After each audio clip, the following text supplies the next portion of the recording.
मुलांना आता सुट्ट्या पडल्यात आणि या सुट्ट्यांमध्ये ते भरपूर खेळतात आणि अशा वेळेला त्यांना सतत काहीतरी खायला हवं असतं.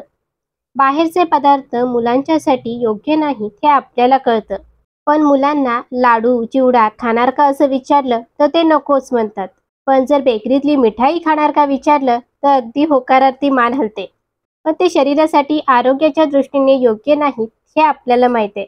आणि म्हणूनच आज आपण घरातील मोजकेच 3 साहित्य वापरून मिठाई बनवतोय. अगदी बरोबर. थंबनेलवरती किंवा टायटलवरती वाचून तुम्हाला कळलंच असेल. तर या ठिकाणी आज आपण रवा लाडूसाठी लागणारे साहित्य वापरणार असलो तरी चव मात्र काजू कतलीलाही मागे टाकेल अशीच आहे. पटकन सुरुवात करूया. अगदी बेकरीत मिळते तशीच मिठाई बनवण्यासाठी इथे मी गॅसवरती कढई गरम करत ठेवली. यामध्ये आपल्याला घ्यायचंय साजूक तूप. तर मी या वाटीने अर्धी वाटी तूप घेतलंय. यातलं फक्त 1 चमचाभर तूप शिल्लक ठेवूयात आणि बाकीचं संपूर्ण तूप कढईमध्ये घेऊ. तूप आपल्या बाजूला एकीकडे गरम होतंय. तर इथे बघा मी सारख्याच वाटीने 1 वाटी बारीक रवा घेतलाय. रवा असा गच्च दाबून भरून घेतलेला आहे.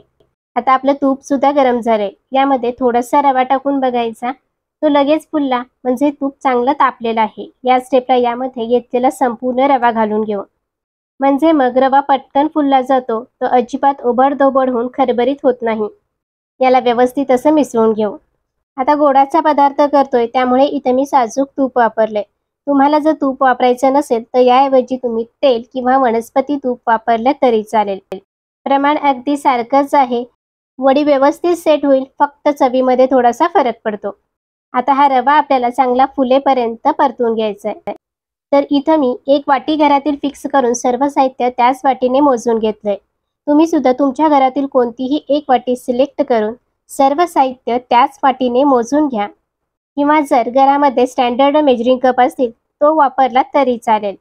चला तर मग. तर कमी गॅसवरती हा रवा आपण सतत हलवत राहून भाजून घेऊयात. रवा भाजत असताना गॅस कुठेच मध्यम किंवा मोठा करायचा नाही, कारण या रव्याचा रंग आपल्याला अजिबात बदलायचा नाहीये. रवा कमी गॅसवरती सतत हलवत राहून भाजून घ्यायचा म्हणजे खालच्या बाजूने अजिबात करपून लाल होत नाही. तर हे पहा, साधारण 5 मिनिटं झालेत. कमी गॅसवरती रवा फुलेपर्यंत मी भाजून घेतला. अजिबात रंग बदललेला नाहीये, फक्त छान फुललेला आहे आणि घरामध्ये खमंग असा वास दरवळतोय. आता गॅस बंद करायचा आहे आणि यामध्ये आपल्याला घालायचंय 2 टेबलस्पून दूध. दुधासोबत इथं मी 1 चमचा दुधावरची साय सुद्धा घेतलेली आहे. दूध रूम टेम्परेचरचंच घेतलेलं आहे. गरम किंवा फ्रीजमधलं थंड अजिबात नाहीये. आता हे दूध यामध्ये घालायचंय आणि मिसळून घ्यायचंय. गॅस आपला बंदच आहे, अजिबात पुन्हा लावायचा नाही. पॅन आपला तापलेला आहे, रवा सुद्धा गरम आहे. त्यामुळे घातलेलं दूध रव्याने पटकन शोषून घेतलं आणि रवा चांगला फुललेला आहे. तुम्ही पाहू शकता. गॅस बंद करूनच रवा आपल्याला या दुधामध्ये 1 ते 1.5 मिनिटं चांगला परतून घ्यायचा आहे.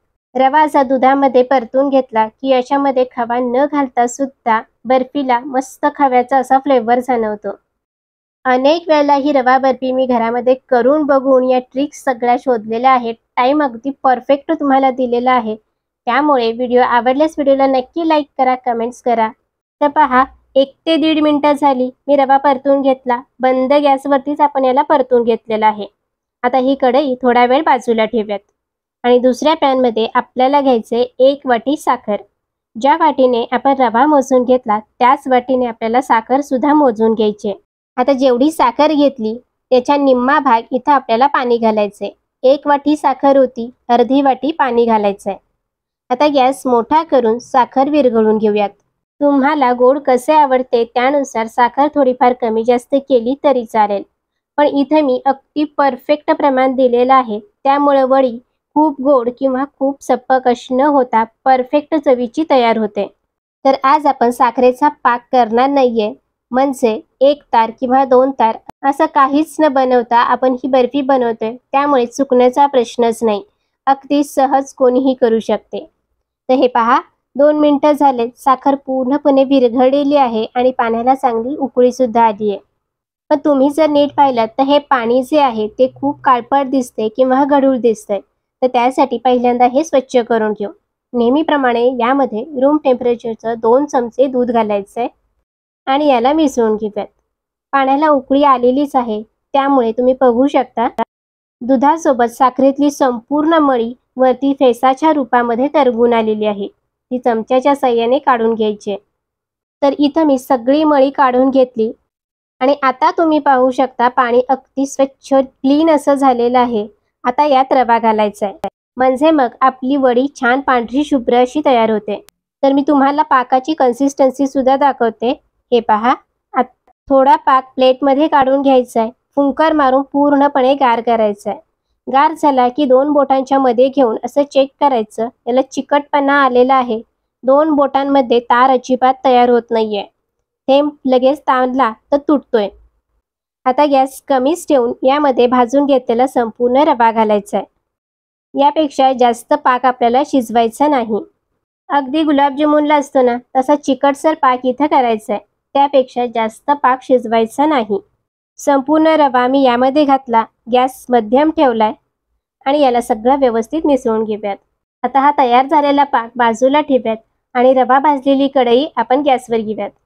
गॅस मध्यम ठेवायचा आहे आणि आपला तयार करून घेतलेला गरम गरम पाक यामध्ये ओतायचा आहे. संपूर्ण पाक एकदाच न होता 2 टप्प्यामध्ये हळूहळू ओता, म्हणजे गाठी तयार होणार नाहीत.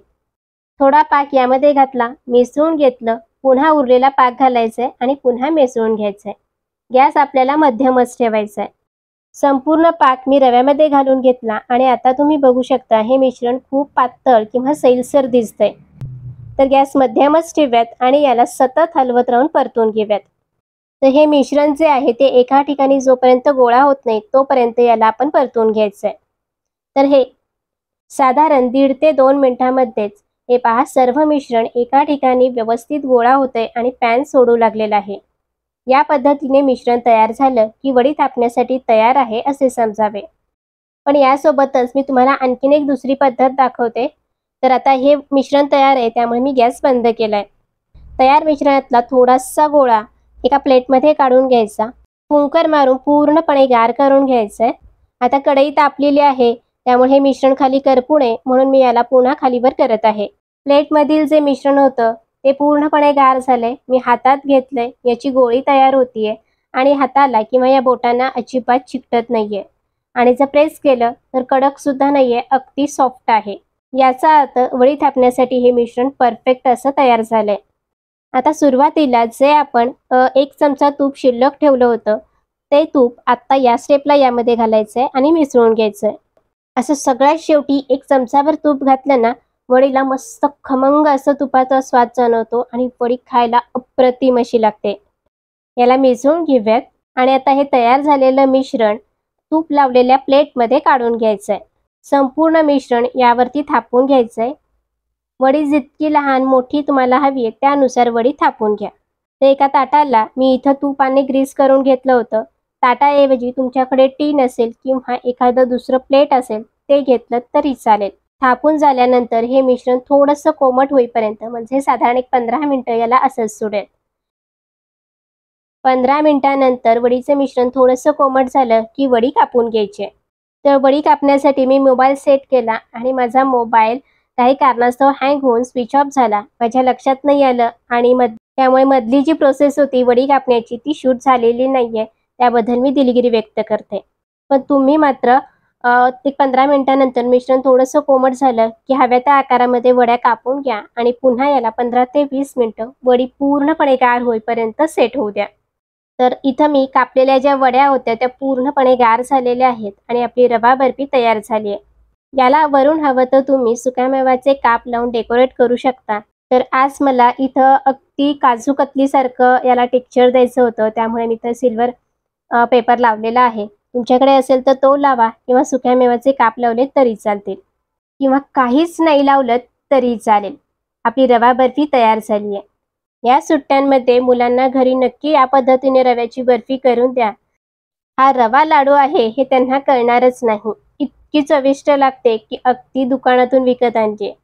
या तयार झालेल्या ज्या वड्या आहेत त्या छान सेट झाल्यात. यातली मी एक वडी तुम्हाला तोडूनही दाखवते. तर हे पहा, वडी वरून छान सेट झाली आहे पण आतून तितकीच सॉफ्ट आहे. तयार झाली परफेक्ट अशी आपली रवा बर्फी. पुन्हा लवकरच भेटूयात अशाच एका नवीन रेसिपी सोबत. तोवर धन्यवाद.